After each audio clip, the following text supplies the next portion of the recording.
Welcome to Nausea Reviews. This is Brian, your host. Today, we're going to look at a Kevin Bacon movie called The Darkness. Turns out they do believe in a thing called love in this movie, but whatever, that's beside the point. Anyway, so Kevin Bacon is the father of the household. He's also Val McKee from Tremors, which is my favorite movie of all time. But he's also in Hollow Man, which was like a modern Invisible Man, and I thought it was weird when the new Invisible Man came out, which is good, by the way. That's a great movie. That nobody brought up Hollow Man, because Hollow Man was like a better rendition of that movie. Now, I don't know if Hollow Man is based off of some other work of fiction, but guy wants to do invisible stuff. The invisible stuff corrupts him. He becomes a psycho. Same footprint as the old Invisible Man. Just thought it was weird. Nobody brought it up. Done with that side note. He's also in a movie called Cop Car that at a family get-together we just kind of randomly picked because Kevin Bacon was in it. And he's a psychopath in that one, like he normally is. It's worth a watch if you like seeing Kevin Bacon be a psycho trying to chase down a kid that stole his car. And he's also in Glorious Speedos in Friday the 13th. Unfortunately, he kills a snake in that movie, and we all know that that was a real snake that they killed, which makes me a little sad. Plus Footloose and all the other stuff Kevin Bacon's in. We don't need to talk about those. They're not horror related. His wife in the movie, which I'm probably going to say her name wrong, Radha Mitchell. I'm sure I'll mispronounce it throughout the whole entire review, but she was in Pitch Black as the main lady and Silent Hill as once again the main lady. Now, out of those two, I'd watch Pitch Black because Silent Hill kind of sucked. If they had followed the storyline, probably wouldn't have sucked. I don't remember her from anything else though. Jennifer Morrison's in it, and the only thing that I know her from, and she's like a glorified cameo in this movie. She's the blonde doctor from House that wanted to bang House, but then almost got AIDS, and then bang Chase instead, and all that stuff. It's the only thing I know her from. Then we have Paul Reiser, who's Burke from Aliens, so we're going to call him Burke for this review, because that is the thing I most strongly associate him with. And then he's in season 2 and 3 of Stranger Things, I believe. He plays a doctor, of course. That's the only cast in this movie. I think there was one other guy that's like the husband of Jennifer Morrison's character, but he's always like a weird cameo weirdo friend in like comedies like The Hangover and stuff like that. When you see him, you'll recognize him. He's one of those kind of guys. Other people might actually know what he's in, but since I pretty much only watch horror movies and the occasional comedy, I don't really know. And this movie is basically Native American Indian spirits terrorizing a family.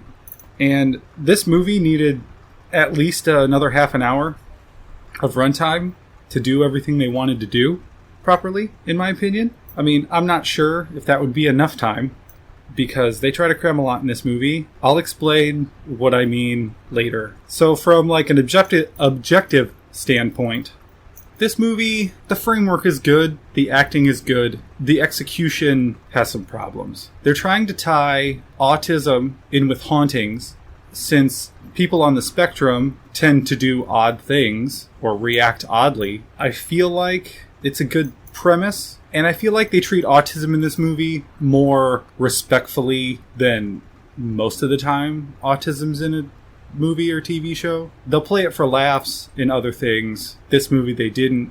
They brought up several behaviors that autistic people have, or that autistic people do, and their families have to, for lack of a better term, deal with it throughout their life.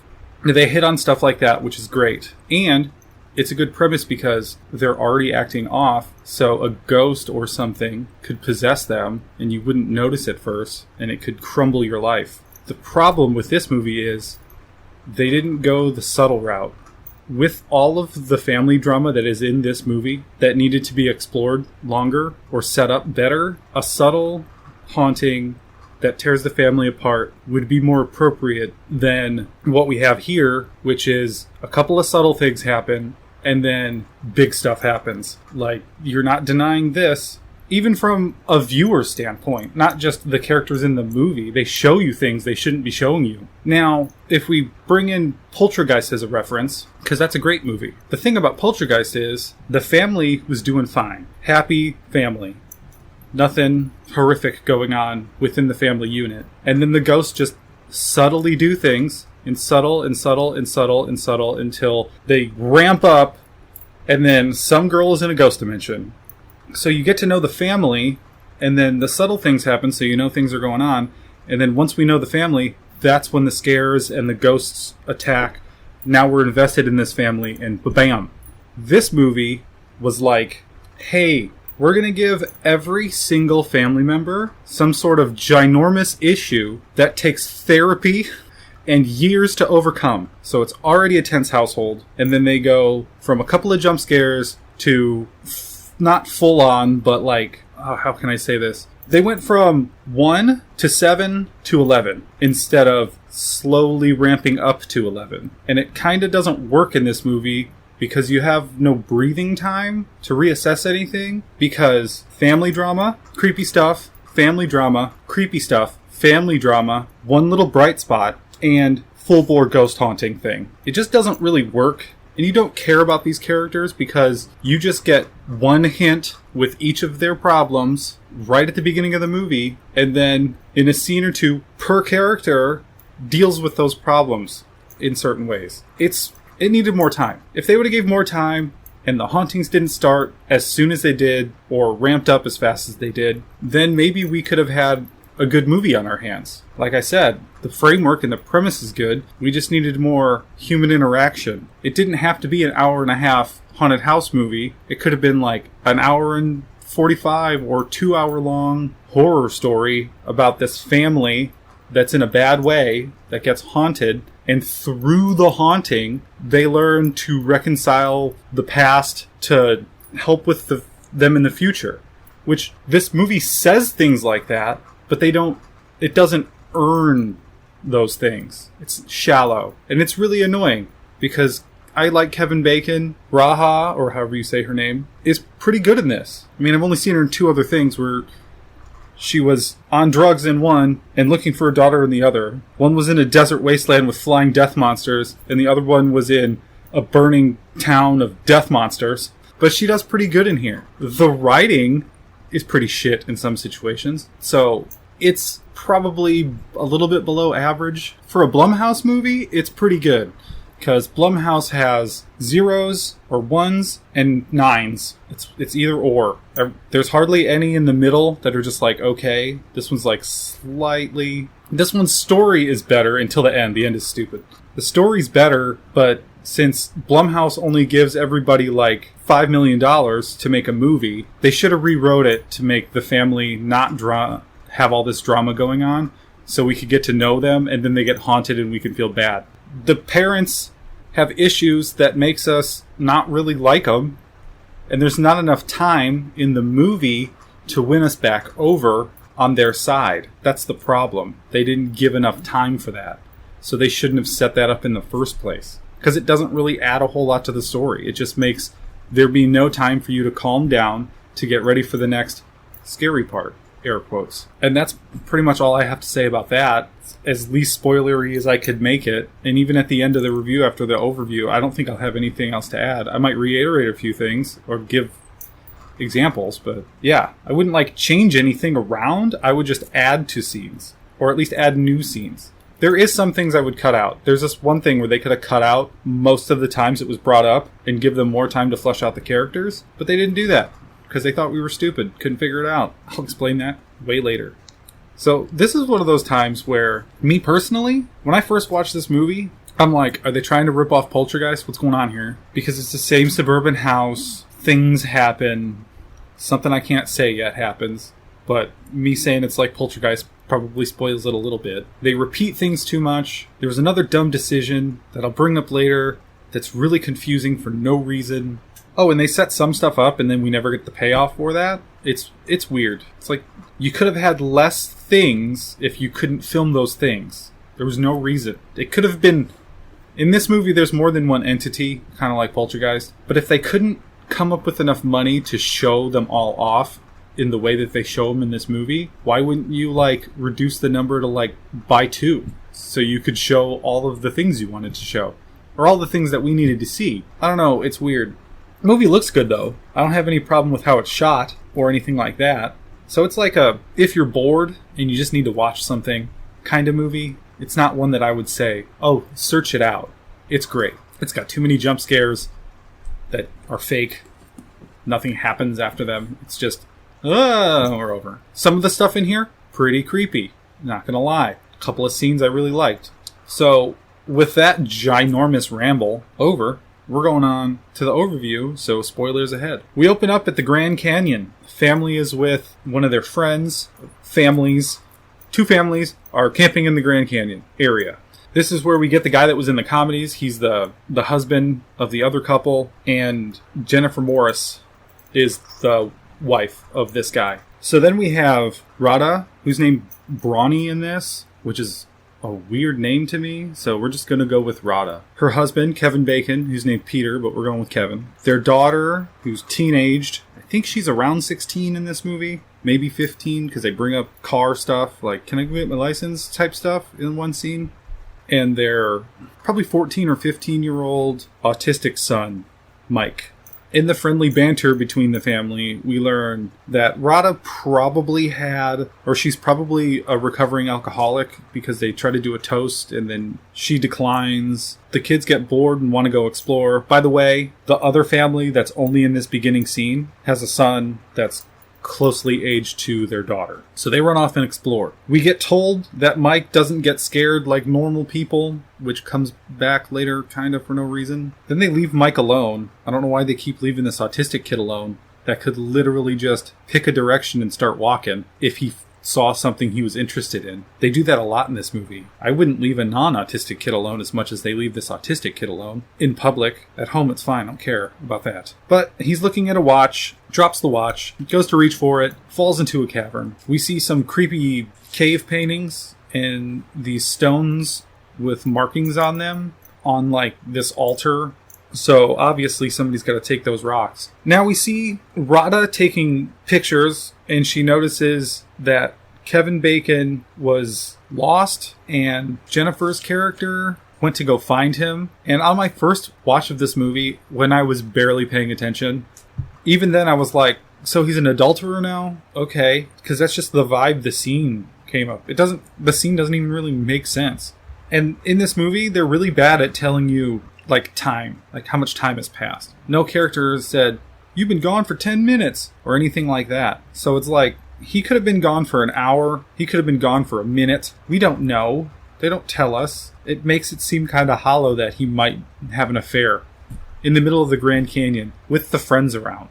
It's like, it's weird. I don't know how I would have done it better. I wouldn't have made him have an affair. That's how I would have done it better. Because there's no need for it in this movie. It literally causes problems for no reason. And then Mike is out of the cave and they're going home with ominous music as they ride home. Next morning, Kevin Bacon tries to get a little and she pushes him off for reasons that we just talked about. But when she goes downstairs, the kitchen sink is on. It smells bad in the house for some reason.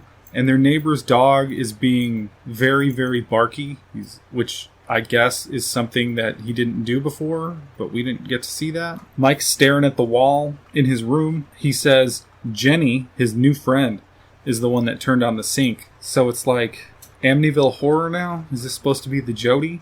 What's going on here? Why give it a name? Or at least if you're gonna give it a name, Jenny doesn't make any sense, because they're ancient Indians. See what I mean about this movie? It's stupid. Steph is the name of the daughter, if I didn't say that earlier. And she probably has an eating disorder from the way that she looks at her stomach flab, which she doesn't even have any. She pulls it out. And as somebody that has also suffered from a little bit of body dysmorphia, yeah, that's stupid. I understand, though. But the way you can tell that she probably has an eating disorder is she's looking at her flab. She pulls out her belly skin to act like she has flab. And then her mom walks in after she's done doing that, just to be like, you ready for school? And she flips shit for no reason. But then you don't really feel... This movie makes it hard to feel bad for each character, because you should feel bad for the mom for getting yelled at for no reason. But you can understand the daughter's reason for being a bitch, because she's trying to hide the fact that she probably has an eating disorder. It's just like too much. She didn't need... I'm just going to say it right now. She has an eating disorder. But she didn't need that eating disorder. She could have just been a rebellious teen. And it could have been one of those, you need to not come into my room, Mom, kind of situations. Not, get the fuck out of here, Mom. God! One of those kind of situations. They're at the kitchen table now. Mike is super protective of his backpack.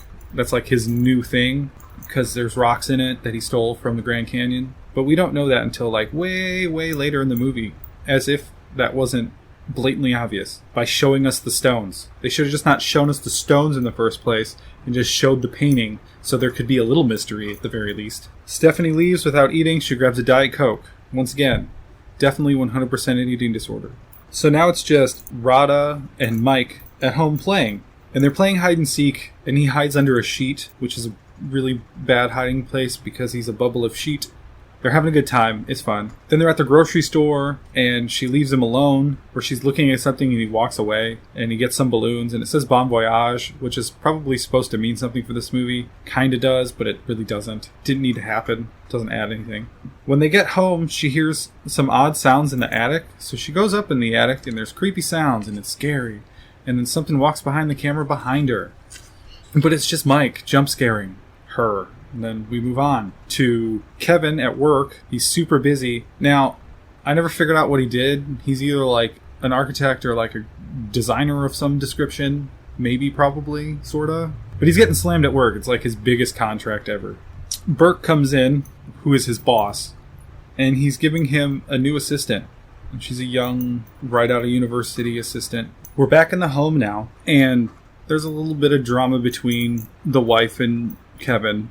And a little bit later, she overhears a phone call. And I don't know who he's talking to, but I'm pretty sure he's talking about how she doesn't want to sleep with him anymore. Which, understandable, considering what we learned later. But it puts doubt in her that he might have another affair. But instead of bringing that up to him and having a conversation about it, she just walks away.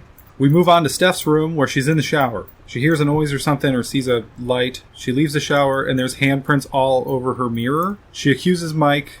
Mike says it's Jenny. Then they fight. Steph gets sent to her room and Mike gets the opposite treatment, for lack of a better way to say that, because of his disability or however you want to say that.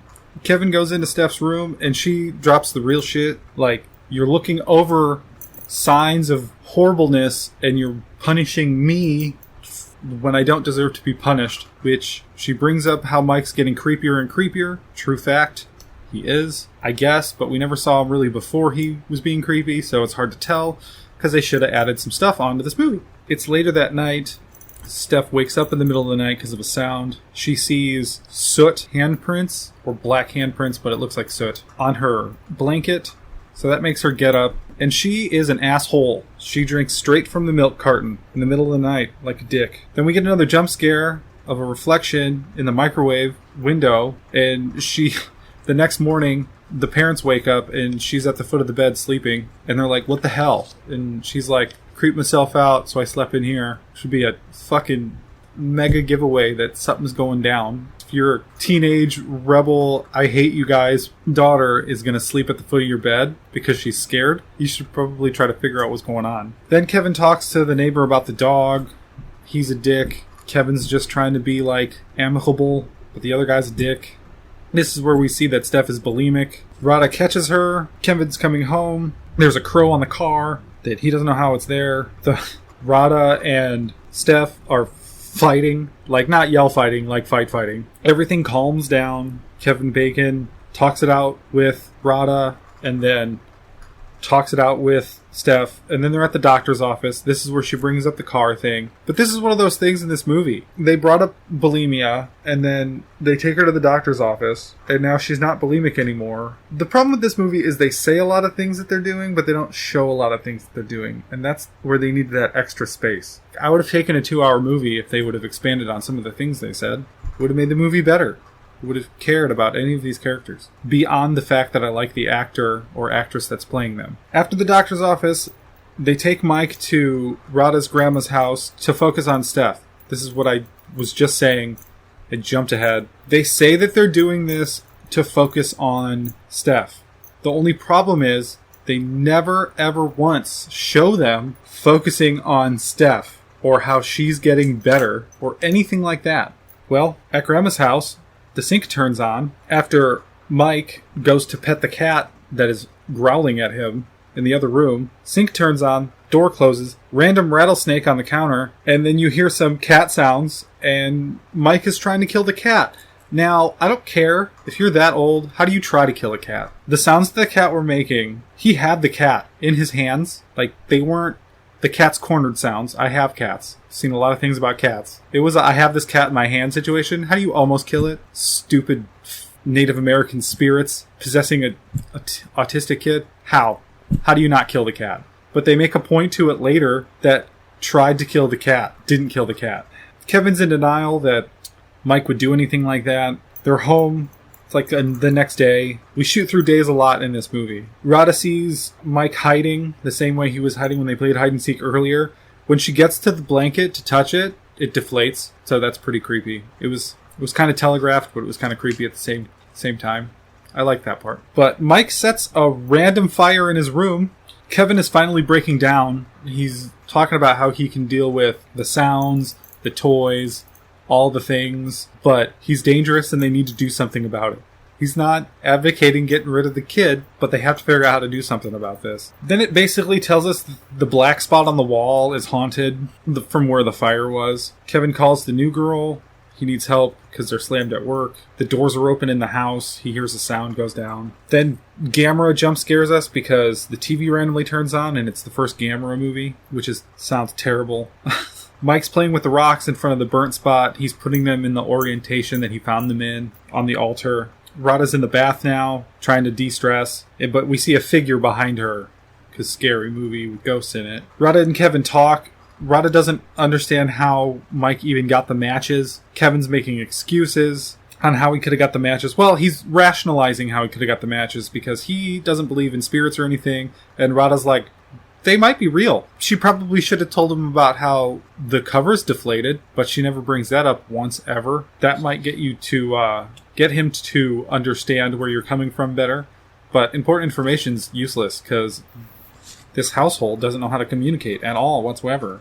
Radha starts Googling things. I think it's called Search Web in this movie. Something stupid like that. Basically, she's Googling what's happening in her house, and it's tying haunting type stuff to autism. But it does it in like flashes and reading when a specialist or something should have explained this to them or something like that. Because it's like flashes and you see like autism, kid did something bad, something here, highlighted ghost, highlighted blah blah blah, possession. Things like, it's that kind of bullshittery. It's like subliminal messaging. But this is where we learn about the Native American demons. The coyote, the snake, the crow, the buffalo, and the wolf. Spoiler alert, we see a shadow of a buffalo, and then we maybe see a coyote, and it's maybe a wolf. If you couldn't show a buffalo or rent a buffalo, why don't you just not have the buffalo in this movie? And why would you pick a coyote and a wolf? Do you have any idea how similar those things are? Because they're both dogs. They show two animals, and I had to Google what a coyote looked like while I was taking notes like an hour ago, just so I could try to tell the difference when they pop up in this movie. Because we already saw the crow and we already saw the snake. I still can't tell. And why is the buffalo like the strongest one? The buffalo's the strongest one. Wouldn't the buffalo be like... Aren't buffaloes typically a good thing in Native American folklore? Because it's like how they eat and tents and live and all that stuff. So it's weird that they made him a demon in this movie, but he doesn't do anything, so it doesn't matter. They show a shadow that's like not even a real buffalo later in the movie. It's not even written in my notes. I'm not even going to bring it up later because it's pointless and stupid. But yeah, there's a coyote/wolf in this movie. Maybe, probably. And they appear to children when they start, obviously, and then they take them away. Kevin Bacon's at work. Sam, the assistant, the new assistant that he just got, tries to hit on him, and he shuts that shit down so very quickly. It's like he had an affair in the past that he really doesn't want to do it again, but you can see that it's very taxing. He's like stressed out after this conversation, like almost having a panic attack about it, or crying, I can't tell. And he's looking at his family pictures in his office, and then it's done. That's about all the info. That's about all of him having to struggle with this thing in this entire movie. It's like, if he wasn't struggling with it, why even put it up in the first place? I don't know. It doesn't do anything. Anyway, Radha sends the documentary to Kevin. Kevin's watching it at work. We get to hear the same things we already heard. Bert comes in just to check in on him because they're not working as fast as he wants them to. And Kevin has to go to dinner with Burke that night. We're back in the grocery store with Rada and Mike. She breaks down, buys 2 bottles of vodka because his family's going to hell in a handbasket. She doesn't want to go to the dinner. She would rather stay home and be with the kids and not deal with Burke. But Kevin Bacon's like, we have to, because that's how I don't get shit on at work. Because Kevin's like one of the top guys at work, so he's got to keep up the whole illusion. We get there, and Burke's just a loudmouth, asshole, cocky prick type character, but we already knew that he was like that beforehand, so it's not anything special.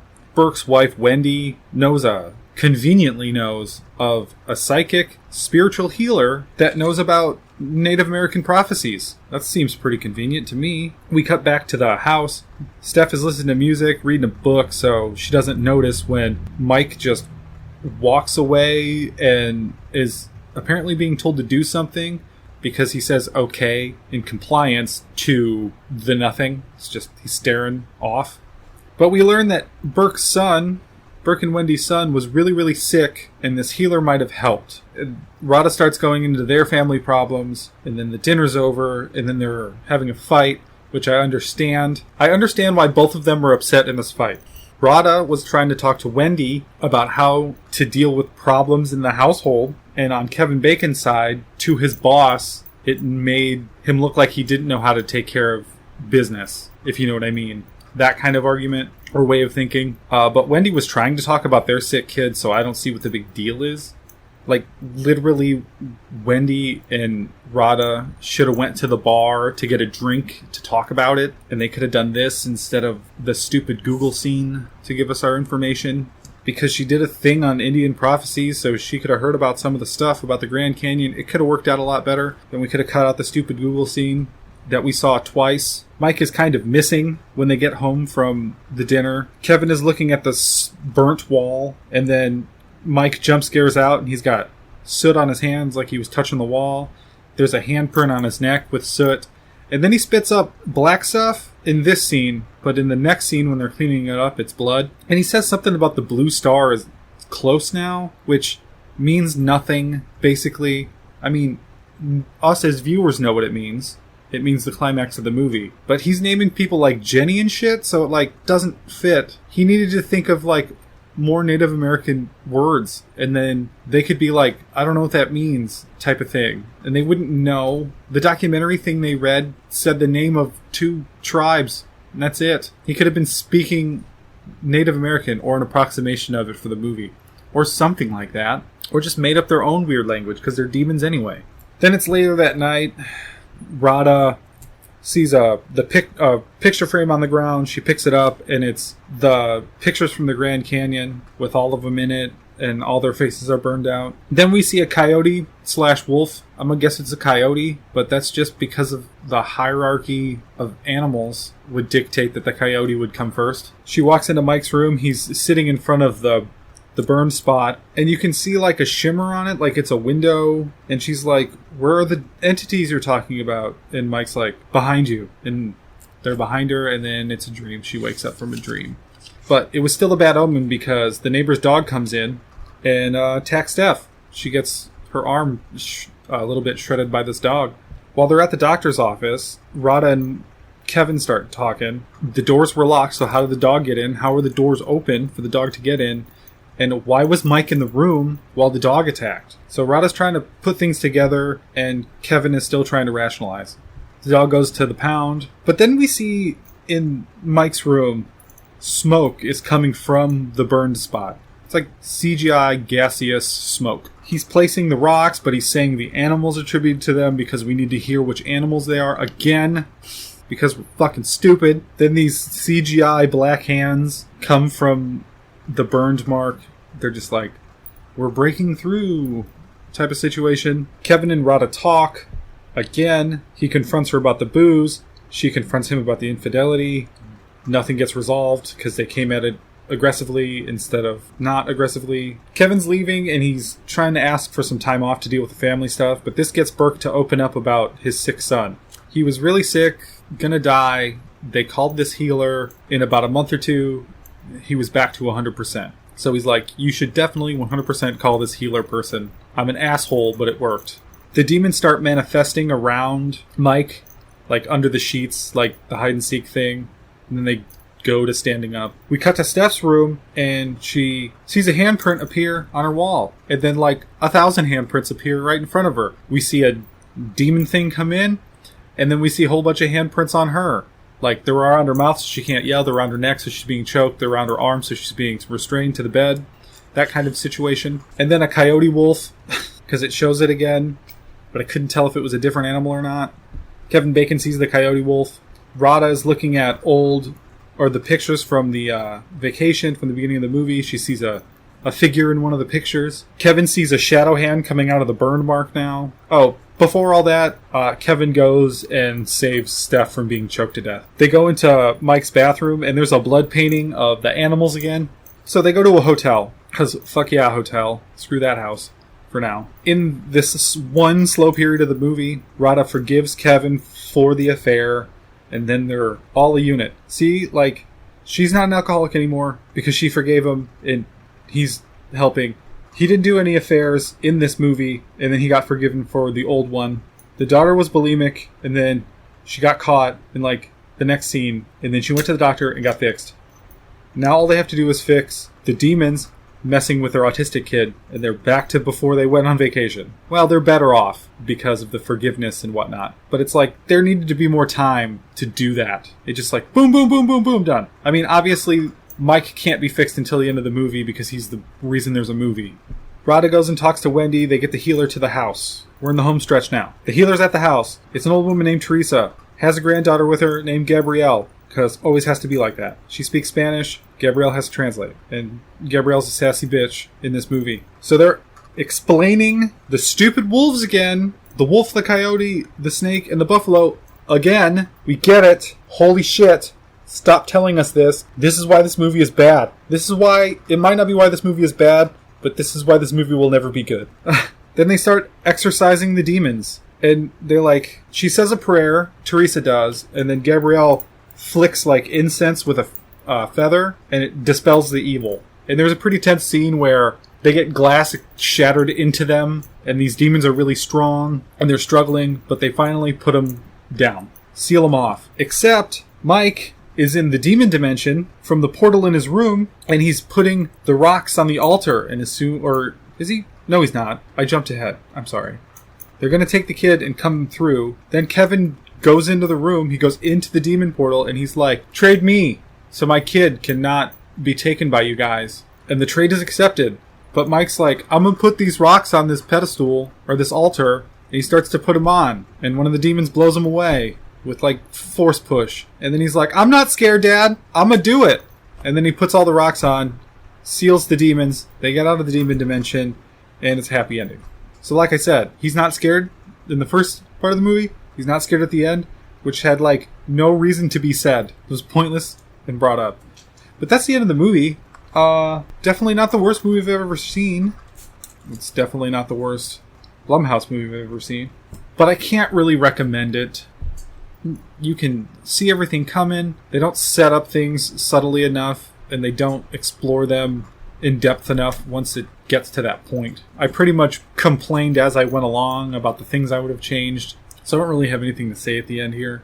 I'm not sure what will be next week. May or may not be this one movie with Juice from Sons of Anarchy that my brother told me about, but he said it's a jump scary mess, so I might watch that one. If it's too terrible, I'm not going to do a review on it because I don't want to watch it twice if it's bad. But if I find anything funny about it, like funny bad, I'm sure I'll think about it.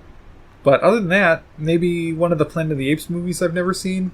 If that one doesn't work out, because I have all of them. All the old ones, anyway. So I might watch through them and see if there's one of the ones I missed. It won't be the first one. So it's going to be like Planet of the Apes 4 with no Planet of the Apes the rest of them. Or something stupid like that. So hope you all have a good week. And I'll talk to you next week. This has been Brian from Nausea Reviews. Bye.